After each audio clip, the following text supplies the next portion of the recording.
ஆகாவிசு மையநேய அன்பர்கள் அனைவருக்கும் வணக்கம். புகுந்த வீடு பாகம் 2.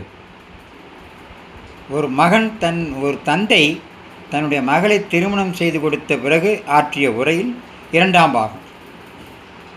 எனது இளவரசியை உங்களிடம் அனுப்புகிறேன். அவள் உங்கள் வீட்டின் ராணியாக திகழ வழிவகை செய்யுங்கள்.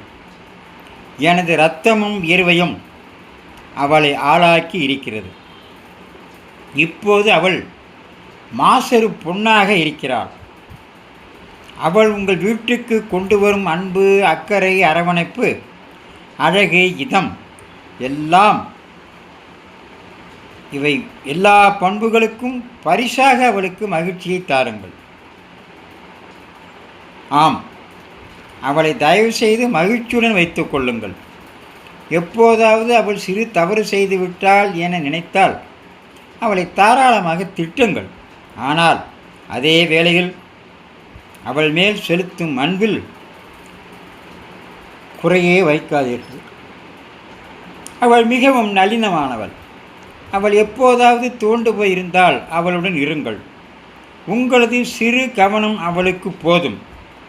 ஆறுதல் தர அவள் உடல்நலம் பாதிக்கப்பட்டால் அவள் மீது அக்கறை காட்டுங்கள்.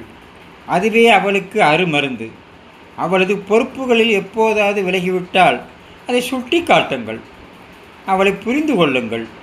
தயவு செய்து அவளை மகிழ்ச்சியாக வைத்து கொள்ளுங்கள். என் மகளின் மகிழ்ச்சி மட்டுமே என் வாழ்நாள் லட்சியம். எனவே தயவு செய்து அவளை மகிழ்ச்சியாக வைத்து கொள்ளுங்கள். அன்பிற்குரிய மருமகனே, இந்த வார்த்தைகளின் அர்த்தம் இப்பொழுது உங்களுக்கு புரியாமல் போகலாம். ஆனால் நாளை நீங்கள் ஒரு மகளை பெற்றெடுக்கும் பாக்கியவானாகும்போது எனது வார்த்தைகளின் அர்த்தம் அனைத்தும் புரியும். அப்பொழுது உங்கள் இதயத்தின் ஒவ்வொரு துடிப்பும் என் மகள் மகிழ்ச்சியாக இருக்க வேண்டும் என்று சொல்லும். எனவே தயவு செய்து எனது மகளை மகிழ்ச்சியாக வைத்து கொள்ளுங்கள். இது திருமணமாகி கணவன் வீட்டிற்கு, அதாவது புகுந்த வீட்டிற்கு செல்லுகின்ற தனது மகளின் திருமண நாளன்று மணமேடையில் தந்தை உருக்கமாக தன்னுடைய மனதில் பட்டதையெல்லாம் அழகாக வடித்து உரையாக ஒளிவாங்கியின் முன்னால் சொன்னார். இதை அங்கிருந்த அனைவரும் கேட்டார்கள். சிலரது கண்களில் கண்ணீர் தழும்பியது.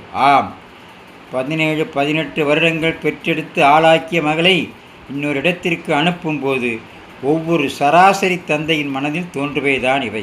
இதை அனைத்தையும் லைக் செய்யுங்கள், சப்ஸ்கிரைப் செய்யுங்கள்.